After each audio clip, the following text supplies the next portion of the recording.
വയനാട് കമ്പളക്കാട്ട് വണ്ടിയമ്പാറ്റയിൽ ജനവാസ കേന്ദ്രത്തിൽ കടുവ സാന്നിധ്യം. പ്രദേശത്ത് ഓട്ടോറിക്ഷ ഡ്രൈവറാണ് ഈ കടുവയുടെ ചിത്രം പകർത്തിയത്.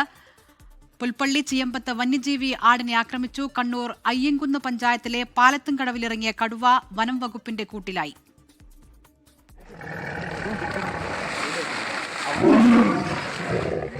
കമ്പളക്കാട് വണ്ടിയാമ്പറ്റ പഴയ റേഷൻ കടയ്ക്ക് സമീപമാണ് കടുവയെ കണ്ടത്. ഓട്ടോ ഡ്രൈവറായ കോട്ടത്തറ സ്വദേശി അജ്മലാണ് ചിത്രം പകർത്തിയത്. ഒരു തല ഇങ്ങനെ കയറി വരുന്നതാണ് ഞാൻ കാണുന്നത്.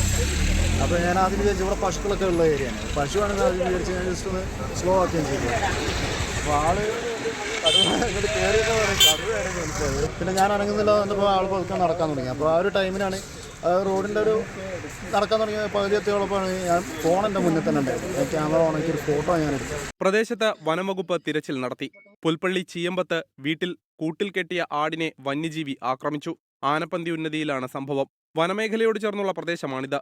ആക്രമിച്ചത് കടുവയെന്ന് നാട്ടുകാർ. ഇവിടുന്ന് നമ്മളെ സ്ഥലത്തിലേക്കാണ് ഇങ്ങോട്ട് പോയിരിക്കുന്നത്.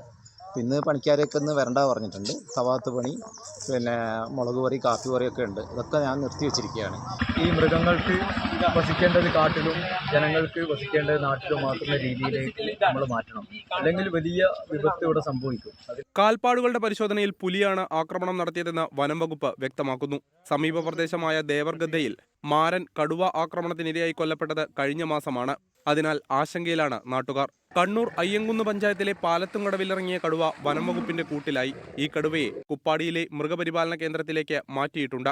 24 വയനാട്, കണ്ണൂർ. ലോകത്തെവിടെയായാലും ഏത് സമയത്തും 24 വാർത്തകളും ഓഗ്മെന്റഡ് റിയാലിറ്റി പാക്കേജുകളും എക്സ്പ്ലെയിനറുകളും വിശദമായി കാണാൻ ഞങ്ങളുടെ യൂട്യൂബ് ചാനൽ നിങ്ങൾക്ക് സബ്സ്ക്രൈബ് ചെയ്യാം.